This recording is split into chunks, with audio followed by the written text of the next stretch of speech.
Nick owns 17 businesses and only works 25 hours per week. Hi, I'm Jared Krause, host of the Buying Online Businesses podcast, and today I'm speaking with Nick Eubanks, serial entrepreneur, digital strategist, consultant, mentor, and speaker, and he's founded a number of companies and has been a C-level executive for companies From the Future, Traffic Think Tank, Atomni, Factor Media, NK Tech, LLC, and a bunch of others. And he's known for building Japan's largest review website as a product of Factor Media. Now, Nick currently leads Traffic Think Tank, which is a private SEO community which he co-founded, and it is one of the largest premium private communities for SEOs. In this podcast episode, Nick and I talk about how many businesses he's actually bought, how many he's currently owning, and why he actually has decided to buy businesses instead of just starting them from scratch. We also talk about what he's learned through his due diligence for different types of businesses. Buying an e-commerce business versus buying an agency versus buying a content site. And we also talk about what SEO due diligence he does when he is buying a content site. What are some of the things that he checks for and why? What are some of the risks that happen with people that may sell a site using age domains that are linking to sites, and how to detect some of the fraudulent things they actually do? We also talk about buying content sites and why he would never buy an Amazon affiliate business and what he likes to do instead. We talk about ad networks as well, and he loves using ad networks and can have a couple of sites making 40 to 50K per month from a couple of 100,000 users by using different ad networks that we speak about in the podcast episode. We'll talk about an example of an e-commerce business that Nick bought and how it went quite well, but why he would never own an e-commerce business again, which I sit in the same boat as well, in terms of how many hats you're wearing when owning an e-commerce business. And then Nick and I have a really refreshing conversation around mindset in business and why you can actually, or how you can actually work less, and why it works. Working less works for you and allows you to earn more just by working less. I also recommend a book that can help you think about business differently. And it's a book by the mentor of Robert Kiyosaki, Rich Dad Poor Dad. So really great book. I also talk about with Nick how to put out fires in business and in life without being stressed and coming from a place of fear, and then teaching your team leadership and becoming empowered in their role, which helps them become better workers and better employees. We also talk about the Traffic Think Tank for SEOs and SEO agency employees that Nick co-founded, and what actually happens within that think tank as well. There's such a valuable episode. You're absolutely going to love it. If you are looking to buy an online business, are interested in mindset to being able to achieve your results and all good things about entrepreneurship, this is such a valuable episode. You're absolutely going to love it. Before we get stuck into this episode, I do want to tell you that this podcast is not the only way I can help you for free. We talked about buying businesses in this episode, so make sure you get my due diligence framework, which a lot of people have been raving about. So many people in the industry are actually using this framework to buy businesses. So go away and get that by going to buyingonlinebusinesses.com/free resources. Let's dive into the episode. Do you want to build or grow your content website? Niche website builders have helped hundreds of people to take their content websites from a few $100s per month to over tens of thousands of dollars per month with crafted content creation, buying age domains, and link building strategies. These strategies have helped people increase their traffic, authority, monthly earnings, and their website valuation too. Head to nichewebsite.builders/BOB/ to get 10% off any link building or 10% more from their content creation services. That's nichewebsite.builders/Bob/. I'll put a link in the description too.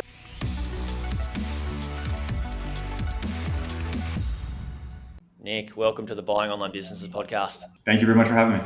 I am excited for this chat because there's so much more to your story than I realized when I was looking at my notes. So I got some pretty exciting things that I want to dive into. First and foremost, when you told me you've got 17 operating companies, I'm like, wow, that's not only impressive, but I wonder how you spend your time. And I'm sure we're going to dive into that and what sort of mindset has allowed you to have that much capacity in terms of a portfolio business that size. But you also mentioned you bought a handful, maybe half a dozen or so of online businesses. So why buy them instead of starting them? What's your take on that? The most recent businesses I've purchased have been agencies in particular. So agencies with a specific skill set that we didn't have. Most recent one was last July. We bought Plush Digital, located in Los Angeles. They are a paid media and analytics company. FTF didn't have a paid media department, and we were having a hell of a time trying to make a senior analytics hire. So after 12 months of frustration, acqui-hire became a much smarter approach, and the pieces sort of all lined up for that one. Prior to that, in 2018, we bought Webris, which is out of Miami, and True Voice Media, which is a social media focused agency here in Philadelphia.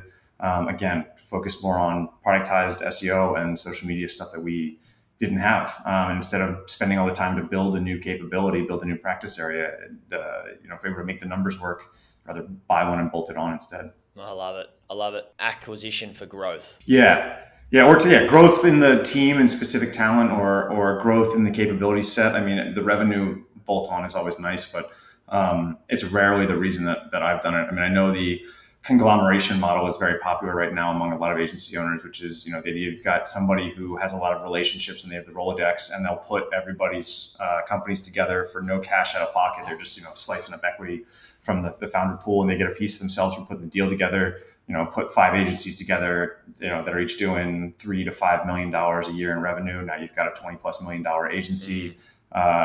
Should be able to carve out a bunch of additional profit margins from redundancies in tools and staffing, and then turn that around and sell it for a 3 to 5x EBITDA multiplier, and call it a day. So I think there's a lot of reasons that people buy agencies. Mine was definitely more like strategic growth of the team growth services. Yeah, and have you put a bunch of these agencies into like a roll up and sold them, or is that something you may think about in the future? No, that's that's not in the plan. I mean, the plan has been to build. I look at agency world a little bit differently. I mean, I get to speak to a bunch of agency owners every week now. There's a couple hundred in Traffic Think Tank, but I also work one-on-one with 10 different agency owners right now, all various stages. And there tends to be, and there's no hard and fast rule, but it tends to be roughly like 3 approaches. I think that people want to build agencies, like 3 reasons people want to build agencies. They don't want to build it and run it and work in the business and work like a madman and just make a ton of money and hopefully retire early, or build them specifically to sell. Some people are like, I want to do this for 5 years and sell. I don't care where I'm at. Some people are like, I want to do this until I can sell for 10 million or 20 million or $40 million. They've got some specific number in mind. And then there's the approach that I took, which I'm finding more and more common these days, which is I want to use the agency profits to build tools and other productized services, hopefully grow those into companies of their own, products of their own. And then when the agency talent that is trained according to my processes and is a culture fit with me and my team, when they get burned out roughly around the 5-year mark, instead of going in-house in some cushy job that for a stranger, they can just move into one of our other companies. So it becomes a nice sort of on ramp in terms to get trained senior talent to come through the agency, and the cash flywheel is certainly pretty nice too. Anybody who's running an efficient agency will tell you that the cash you begin to actually kick off in year 3, 4. If you're able to maintain sort of a minimum acceptable margin of, call it 25 or 30%, is actually pretty nice. Yeah. What I really like, as I think about this as you speak, what I really like is how to grow a business, it's good to work out what our clients want in our agency and that we may not be able to provide, or we need to build that tool or that mechanism or that part of the business to do so, and just buying something, plug that in so you can service that part and increase ROI by giving people a better service and more of what they're actually after. I think that's a beautiful thing to be able to do. So you bought a few agencies. Have you bought other types of businesses as well, or is it more so purchase? Yeah, a couple of years ago, I bought an e-commerce company that I just exited a couple months ago. Congrats. It was called Underfit. Yeah, it was men's undershirts and underwear. I found out about it because I spoke to the previous owner on a consulting call forever ago. He had relaunched his website, tanked his SEO. We talked strategy, kept in contact. He sent me some of the undershirts. I'm not really an undershirt guy, but the underwear I became extremely like a very big fan of, and it was all I would wear. And at some point, the conversation got to the place where he's like, "Hey, like what to do with this more than I do. Would you want to buy this?" And I was like, "I love the product." And then the kicker for me with them was when I found out that Underfit actually has the trademark, both the word mark and the logo mark trademarks globally for the word Underfit. And I spoke to when we were initially talking about the deal, I spoke to a trademark attorney and was like, hey, if I want to create a line of gray undershirts, a couple different colors, because we have the trademark on the word underfit, is there anything stopping me from calling them the underfit armor line? They said, no, not at all. I was like, okay, that's a good enough reason. So the plan was originally just to create enough brand confusion ranking for underfit armor that I became such a thorn in Under Armour's side that they'd be forced to buy me at a strategic buyout. But I never had the attention or conviction to care enough about that. I've learned that physical e-commerce, which I cut my teeth on from 2012 to 2017 at a goofy company called Traffic Safety Store. I thought I wanted to do physical product e-commerce, and then, actually owning one and running one and dealing with inventory, especially over COVID and supply chain issues and fulfillment. And it's just the bane of my existence. So I'm very happy to be out of it. I'm so glad that you said that, because there's people that come to me that say, hey, Jared, I want to buy a business. And they have the ideology that owning an online business is owning an e-commerce business. And they have zero experience and zero skills in running an e-commerce business, let alone paid ads, let alone SEO, let alone all the other things in terms of logistics. Email, like really understanding like how wildly important email is and how much of like how big of an investment is to do email right, and then personalization, and then customer data management, and then product information management. Like it's just, no thanks. Yeah, I agree. I'm spot on. My second business I bought, and then my third business I bought were e-commerce businesses, because I thought if I just keep buying more businesses, it's going to be making more money.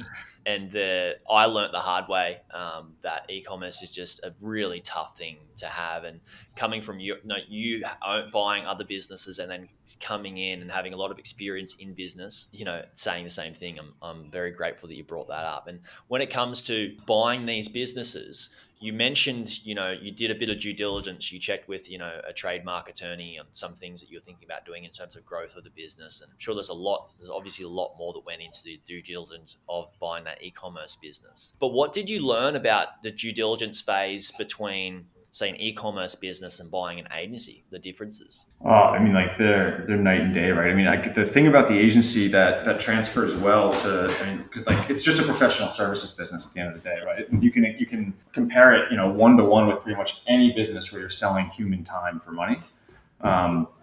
So it doesn't matter if you're a lawyer or a landscaper or an accountant or, marketing agency, a development agency, it's all the same business model. Yeah.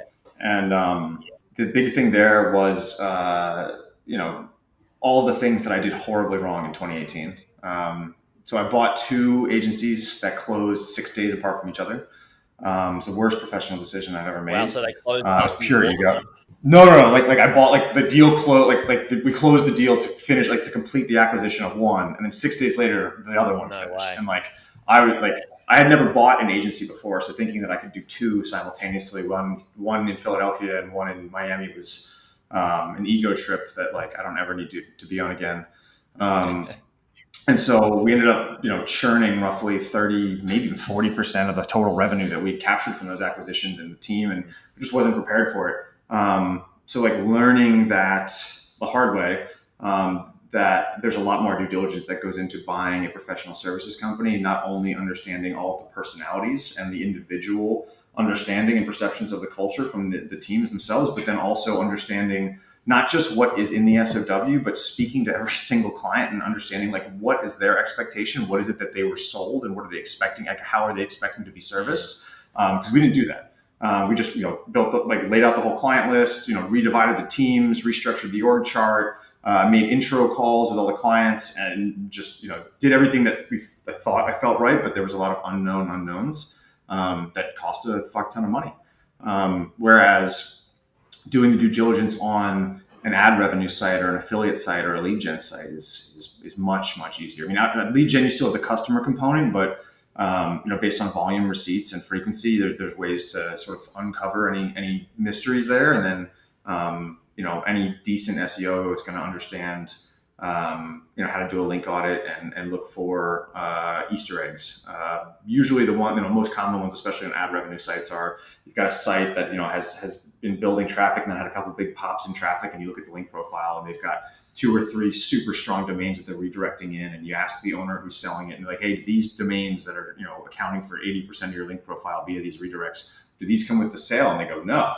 that has saved me and some of my clients a shit ton of money, because there's a lot of these fucking hucksters out there that are becoming notorious for taking these domains, pointing them, selling them. As soon as the sale is done, because it wasn't in the terms of agreement, they remove the redirects, that site tanks, they point them somewhere else and just do it over and over again. Yeah, it's a disgusting thing to do to somebody, isn't it? It's absolutely putrid. I want to talk about that let's dive into SEO due diligence for, say, content sites, ad revenue, affiliate sites. The link audit is paramount. What are some of the other SEO things that you'd be checking when doing due diligence on these types of businesses? Content depth, keyword spread, how difficult are the terms that they're ranking for? And what I'm really looking for when I'm auditing a lot of these things, because the financials tell you most of what you need to, outside of, some basic like link auditing and, crawler type stuff. It really comes down to how big is the upside. So similar with like that, that idea behind Underfit and Under Armour, going after Under Armour, like, are there cannibalization issues present? What is, does it look, the site was penalized? Are there obvious issues with authorship and authority? Like looking for, how fast can we potentially, increase the net traffic, net revenue of the site, by at least 20, 30%. It definitely helps when prioritizing, right? Because there's any given moment, there's a crap ton of businesses for sale of all kinds. And, the market sets the valuations, and for the right sites, you're not going to save much money. If you're in your budget, you're in your budget. So I think it's really about looking into like the total addressable markets for some of those verticals, and getting a sense for like how big is the current penetrated keyword spread, how much big, like where is there room for me to pick up? Because one of the other things that is I think really frustrating for somebody who wants to buy a business, like an online business for the first time, is they get the idea in their head, they come, they speak to somebody like you, and you go out and you look at the opportunity, and you're like, this is a safe business if you want to run a business, if you want to be an operator, but there's not really any upside. This business did everything right, and they're operating as good as they can. So unless you want to expand the product catalog, develop new services, buy competitors, increase your media channels, like there's not much you can do. I'm not against paid media by any sense of the word, but I am extremely biased toward free traffic. So like most of the content sites, affiliate sites that we own and operate now were tests. It was like, hey, here's a pocket of traffic. Let's throw a site up and throw a couple 100,000 words at it and some links and see what happens after 6 months. And it's been a low cost, relatively low risk at a certain level way to find new opportunities. One of the questions I get constantly, like every week, is, hey, how do you identify how do you find new niches for SEO traffic, like to go after from an SEO traffic perspective? How are you finding these content sites? And the answer is like, there is no process. It's, you start down a rabbit hole, and sometimes you stumble across, a piece of gold, and most of the time you don't.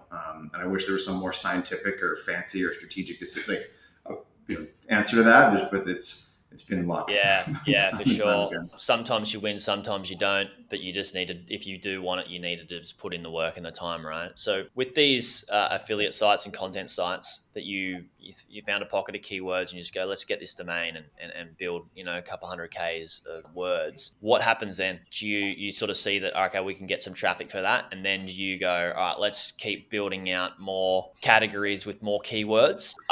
Sort of. Aside from some of the affiliate verticals, which are like a lot more direct response, direct to consumer stuff, I really have a penchant for directories. So opportunities to take publicly available data, ideally that's disparate, where you can take data from multiple sources and sort of just curate a better experience. But where you're not really doing much content creation, it's like newest one that I'm working on right now is, I'll just talk about a funnier one. I've got a post office site that's in development, and people are like, why would you build a post office site? Like, why wouldn't anyone just go to USPS? And it's like, well, there's 24 million searches a month for all of these post office terms. And guess what? The USPS site definitely gets the most clicks for most of those keywords, but A, they don't get all the clicks, and B, there's keywords on there that they don't rank at all for. And those are going to other third-party sites. And, when you look at volume of that size, and it only takes a couple hundred, people I think also don't realize, it only takes a couple 100 page views, depending on the RPM, like depending on the keywords, depending on the niche. It only takes a couple 100,000 page views to make 40, 50 grand a month in ad revenue. Once you've gotten a taste of ad revenue, I don't think there's really any going back. And you're like, wait, I don't have clients or customers or deadlines. Like money just shows up every month. Coming back to what we were saying about e-commerce businesses versus content sites, it's just it's the exact opposite. Like, yeah, you're still at the mercy of updates, but like if you build shit right, that's the other thing too. Is people are always like, oh, how, like, when are you going to sell? It's like, why would I sell these things? Like, I mean, unless the vertical, unless the vertical is at risk of like going out of style, or you're overlapping with a government sector that's likely to eventually pick up the sophistication to overtake you with government websites. Outside of those, though, like, there's not much risk. I like that you talked about, you get a couple of 100K views a month and you can get, 4 to 5 grand in ad revenue. 40 to 50 grand in ad revenue. 40 to 50 grand in ad revenue from what, a couple of 100K with a couple 100,000 pages. And you're looking at an ad partner. RPMs between 70 and 130 bucks. Awesome. And what ad partners are you using for these? Or you just... So, I mean, to start, we use Ezoic a lot and pay for their premium partner placements. You make twice what the cost is every time. As soon as you're over 50,000 page views, Mediavine is another great one. But again, like those like ad placement partnerships, those ad placement platforms, there really isn't a blanket answer because some are much better for some verticals than others. Like both of the ones I just mentioned, like you can't use in like the 4 Ps, porn, pills, poker, payday. Like those have super high, eCPM. So you have to find different ad partners for those versus like jobs market where you've got like Carbon and like. So I think it definitely comes down to the niche that you're playing in, which ad partner is potentially going to be the best from a scalability and like a revenue perspective. But at the end of the day, there's also just not that many. I mean, there might be 15 ad networks. Yeah, that's right. Ezoic Premium I'm on Ezoic Premium with one of my sites, and it's great. They give you so much advice. Yeah, it's great. Yeah. That's the best $2,200 to spend. Yeah, that's it. And the guarantee of them always earning you more money from the premium ads. What it's you, like it's always at least double, like just in those placements. Sometimes it's 3, 4, depending on the site and the niche. But yeah, it's yeah, man. If all like there's a big part of me that just wants to only build directory sites. Yeah. From now on, and never speak to humans again. It's good that you said that because there's so many people that come to this show. I'm like, I'm gonna buy an e-commerce business and make a bunch of money and sell these products like everybody does online. And yeah, you can do that, but just e-commerce is booming. Yeah. We went 10 years inside 10 months. There's so much money being spent online. It's like, yes, there is 74% of that money is being spent on Amazon. Yeah. But yeah, if you want to go fight the other, 28,000 e-commerce stores in your vertical for the remaining 30%, and have a fun race to the bottom. Yeah. Cool. Yeah, there is. It's funny enough. Like I do have some friends that make a really nice living with drop shipping, but it only makes sense in my very humble opinion if you're doing like really high dollar items. So like if you're selling stuff that's like over $2,000 a sale, like the commissions, because you're not seeing much of it. So but the actual slice you'll get from drop shipping begins to make sense. But people doing drop shipping in like commodities markets, like that blows my mind. Yeah, I used to have a business drop shipping in furniture, and it went quite well. But just I'm the same as you. I just couldn't be happier now that I don't have to deal with customer service stuff and management of. Yeah, again, the other thing is there's still something. I'm still really big. Like the companies I'm buying more than anything else these days are existing affiliates sites, usually in niches that I'm already in, just sort of stacking the deck. Whether that's additional impressions, spreading risk across multiple sites, or in some cases just sort of pushing them all together. So 1 + 1 makes 3. But I think one of the things I wish somebody would have told me when I first started an affiliate was that depending on your level of traffic and commission, you can go negotiate those commissions. Like direct with partners. Nobody tells you that. Yeah. Yeah. You can go back and be like, hey, you're paying me 15%. I sent you 15 grand last month. I don't know how anybody else is doing, how much any of your other partners are sending, but I want 25%, or I'm going to go and repoint I'm going to change the top position in that page to this competitor. Yeah. The highest I've negotiated is 40%, but I know people who've negotiated 60 and 70%. Wow. They have so much control of the traffic. And so I'm curious, when you're buying an affiliate site, are you buying something that's just mostly Amazon affiliate and then changing it over? Like, tell us about No, I don't. I don't own a single Amazon affiliate site, and I will not buy one. Good. And tell us Tell us why. Please tell us why your theory, because there's so Um, many people that just I mean, I don't. The idea of getting 4 cents on the dollar is just not very appealing to me. so there's so much there's so much people that come and listen to this podcast and go, oh, I'm just gonna, it's just the norm in our space to just go and buy a site that's heavily monetized by affiliates. Yeah, Amazon affiliate, 26 times monthly earnings, and yeah, you're And thrilled. they're thrilled until they realize that they don't own the business. Amazon owns the business, until they can remove themselves from Amazon affiliate. No, I had friends that bought an Amazon store over COVID, and they were super excited. And after 6 months, it had essentially gone to zero because they just didn't really know what they were doing. And then they got a tax bill for like 150 grand from the IRS. They're like, "You made all this money you didn't claim." And they were like, "No, like just because of the way it was being reported, it looked like, on paper they made a shit ton of money, but they ended up losing, I don't know, 20, 30 grand." And I hear that more and more, man. I'm starting to I think we're over the entrepreneur hump that led into COVID. And we got into COVID and people were like, "Oh, I'm going to buy, I'm not going to start a business. I'm going to buy a business." And a lot of those people don't own those businesses anymore. Yeah, I think that's a good point. It's sort of weeded out the people that are like, come in with a lot of energy, but the energy is only quick lasting energy, not long lasting energy for entrepreneurialism And I feel like it's just generally misdirected too. It's like, yeah. you think you're going to figure it out. Again, entrepreneurship, I think on the outside looks very easy. You get a lot of the must be nice. Yeah. Versus. I want to ask you, because, having 7 operating companies, let's talk a bit about mindset within entrepreneurship. And I'm fascinated about this because I think your portfolio and your business and your income is only as good as your mindset and your ability to get through situations and tackle obstacles. So what goes through your head when something bad happens in business? Do you go into a mode where you just have to fix it all? And then give us an example of one experience that you had that was not quite nice with an online business or a business that you owned, and then how you handled it and how you could have done better or differently, or how you handled it, why you believe you handled it well at that time. Well, so I've got an unfair advantage. So I work with a mindset coach every week. I like that. So that's an unfair advantage, having a mindset coach. It's the best thing. He's pretty well recognized as probably he's among the top, but he might be the number one mindset coach in the world. Elliot Rowe. I found him through a network I'm in, but he also has an app for anybody else who wants to get to know him. So it's funny if you see my phone, that only icon on there, that's his app. It's free. It's called Primed Mind. It's a mindset meditation app, great for sleep.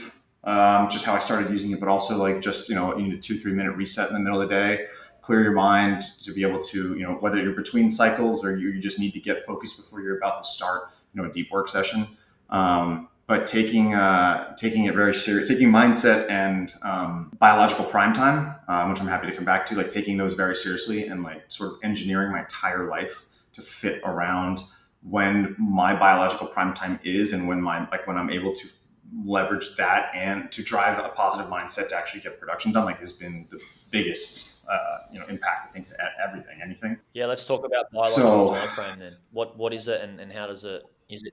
Oh yeah, so biological prime time is when your individual body performs best during the day, because we're not all robots. We're not all designed to be 9 to 5. Some of us work better from 5 a.m. to 1 p.m. or 9 to 2. Or I've got friends that they'll take their whole morning and they won't sit down at their desk till 1 p.m. and they'll work 1 p.m. till 8 p.m. or 9 p.m. I've got other friends that will do 4 or 5 hours in the middle of the day. So they'll have a nice long morning. They'll spend most of their afternoon with their kids, during the ideal times to hang out with their kids and their significant others. And then they'll go back to work at 7, 8 o'clock at night for 4 or 5 hours. And it seems crazy to me, but it's just me. So I work best from 8 a.m. to 3 p.m. I get, I'm hyper focused, but my ADHD falls off a cliff at 3 p.m. I get tired, I get brain fog, I can't focus. And I kept trying to push through that and have coffees at 3 p.m. and I'd stay here till 6:30 and I'd be miserable. And as soon as I recognized I need to only do productive work from 8 to 3, and I redesigned my entire schedule in November of last year. So I only work Tuesday through Thursday, 8 a.m. to 3 p.m. Mondays are deep work days. Fridays I only work till noon if there is like production work that needs to be done. Bonus there is from Friday at noon till Tuesday morning at 8 a.m. Any weekend I can fuck off and do whatever I want, which is great for traveling because I don't have kids. The amount of work I still get done, like that's the funny thing is, right, is, mine's like you hit the nail on the head with mindset. Like I think the funny thing is people are like, Jesus, like 17 companies and like I've got like they all have any of them that need oversight or have operational management requirements, that they have management teams. Like the funny thing I think about it is when I talk to people about it, and they're like, man, you must like, what do you work 70 hours a week? I'm like, no, I work 25 and like sometimes not even. Like I don't work that hard. And I think like that, like in hustle culture, that's like Gary Vee would be like throwing up in his mouth right now. Yeah, well, I'm right? with you. I'm with you. I do 20 to 25 hours. I take half day Thursday, full day Friday off, and I'm more about, like, I've got it on my right next to me here, a little sticky note that says less action, more thinking. There's a really good book by Keith Cunningham called The Road Less Stupid, that talks about. I've never heard of that. You'll enjoy it. It's really on the mindset thing. I believe that Keith Cunningham was Rich Dad Poor Dad's mentor at one stage. No kidding. Yeah, so it was Robert Kiyosaki's mentor, and he made a bunch of money in real estate, lost it, and then came back a couple $100 million or something like that. It's something crazy. Don't quote me on that amount, but really good book that one of my previous business partners put me onto about how to think about your business. And I realized at a time in my business, and I got forced into this because I worked so much through that hustle culture of doing too much. I got glandular fever and I didn't even know it. I just worked through it, found out it turned into Epstein-Barr virus. A time that I went to the doctor when the doctor said, you're coming for this one thing, but did you realize that you've got Epstein-Barr virus stage 3, which is like stage 4 is the worst you can get? And I was just a zombie, had no idea, and forced myself to change my business model, forced myself to change my habits around work, and realized that, wow, the less I work and the more I think and put the right people in the right place and have them focus on the right things, the more money I make. And it's a crazy thing to think that you can work less, and by working less, you have more energy to put towards just the important things or the big rocks that you should be putting in. It allows you to earn more money with less work. So I'm a big fan of that. I love that you said big rocks though too, because I'm a big Stephen Covey fan, and I set my rocks every quarter. I have all my clients set their 3 big rocks every quarter. And like, in my opinion, like that's the basis for block scheduling, right? Like if you're going to actually adapt block scheduling and you know what your big priorities are for the month, the week, the month, the quarter, the year, whatever your rock term is, being able to put those in first in your schedule and then fit everything else around them. And I think that's one of the things, like I encounter people in business from time to time that find the use of my calendar rigid. And they're like what? Like you schedule, like you put your doctor's appointments and your haircuts and, time with your dogs and time with your wife. Like you put like dinner with your wife in your calendar. Yeah. Every fucking thing goes in there. If it's important, it's in the calendar. And you know why it's in the calendar? Because you can't there's 2 things. One is, if it's in there and you've got the conviction to make it happen, you're going to do everything you want to do every week. Every single thing you set out to do that week, if it's in your calendar and you have the conviction to see it through, you're going to do it. You won't be like, man, I didn't get this thing done. The other thing that I didn't realize, which is an incredibly positive byproduct, was I got my Sundays back. Like before I really embraced using my calendar as a weapon to protect my time and my priorities, I would get anxiety on Sunday, just like most people do. But fuck, like tomorrow's Monday, let's start another week. And like now, everything that needs to happen, like everything in its place, there's a place for everything and everything in its place. Like I don't have anxiety about how am I going to get all this work done, because I know when it's going to get all done, because it's all like there's time allotted and accounted for all of it.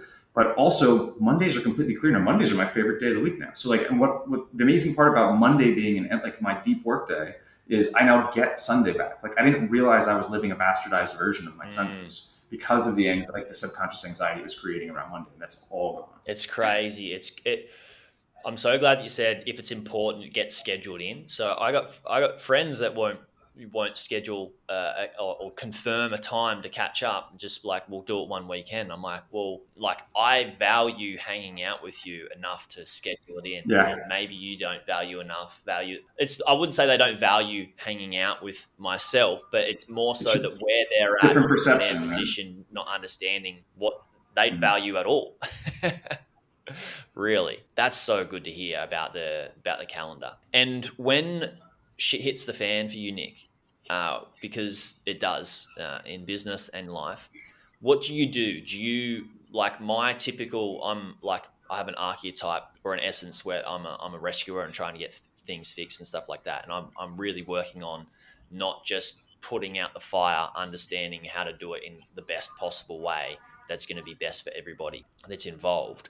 What are some of the things that you do to process what has happened and how to tackle it and handle it without it coming from a fear-based? Yeah, fear. I think, yeah, Yeah. totally.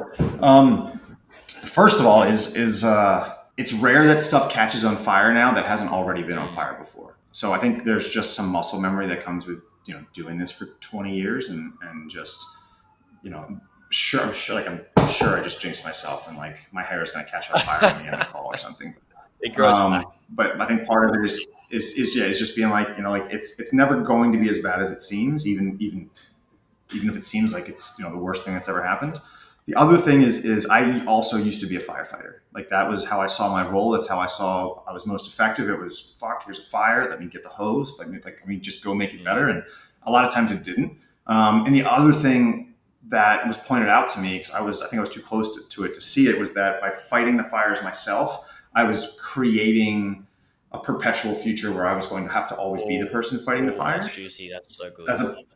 As opposed to being like, all right, hey, here's a problem. Here's how I would approach this, but you go fix that. You make the decisions. You don't ask permission. Like everybody that on all my teams, everybody I work with now, the guiding principle is like, if you don't have to ask me, like if you unless you really feel you have to absolutely have my opinion, make the decision yourself and just do it.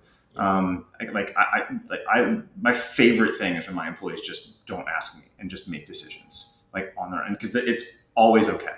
Always. Like there's never, like, it has literally never been an issue. Has it always been as good as it could have been? No, but it's always totally fine. And the better the less decisions I have to make every day, the more energy I have to put into thinking and having. Yeah. The less fires that you need to put out, that the team can put out. And also, it's so empowering, right? To give your team members the responsibility to go, it's teaching leadership. Yeah. Right. Like I want my folks to have drive and conviction without me. Yeah. I love it. I want to bring up, Think Traffic. Tell me a bit more about this, and what is it? Who's it for? And why did you start this? So Traffic Think Tank is a private SEO community and an academy. So there's 400 hours of video content, texts, lessons, templates, lots of fucking tools and templates in the academy version. And then there's like if you want to ask for help, generate, a lot of business gets done. A lot of people generate a shit ton of leads, all in the Slack group. So there's the mastermind, which is the Slack group, and there's the academy, which is all like in the back end of the website. It's positioned to be specifically for SEOs, but the fact of the matter is we've got about 450 agencies in there. We've got a lot of freelance consultants, and then we've got a lot of pretty senior in-house people, and people use it as a career guide. I think in a lot of ways, our career growth channel is becoming one of our most active. So people are like, hey, I'm an entry level. I want to get to a director. What's the path that I need to take? Or I'm a mid-level manager. I don't want to be I'm an IC right now, but I want to make more money. What do I do? And talking people through if you want to be an individual IC, there's this pathway. If you want to make more money faster, there's the money. There's the people management path. Here's the way to think about this. Here's the conversations to have with your direct reports or your superior, your boss. Here's how to approach them. Here's the language to use. Here's what you should ask for. Here's how you should present it. there's like a lot of it has become this career thing, the career piece thing. And it's also not just SEO focused. Like there's channels in there that are, about affiliate and analytics and paid media and email and e-commerce. Like it's become this whole big thing. My favorite way I've ever heard it described, and I can't take any credit for this, I just really like it, was I once heard somebody talking about it at one of our events, and they were describing it to somebody who wasn't, that like had come to the event back when we did live events, but wasn't a member. And they referred to it as their SEO insurance plan. And I always thought that was pretty cool. Cause like I still like, I learn new stuff every week. Admittedly, I haven't done SEO in a long time, but like, I'm still fascinated by it. And I love seeing, the cool stuff that people are doing. Yeah. I mean, having that insurance policy for SEO is valuable because SEO is ever evolving. It's just this organism that's ever evolving, ever changing. So there's never going to be like, once you've got these things in place, you're good forever. Yeah.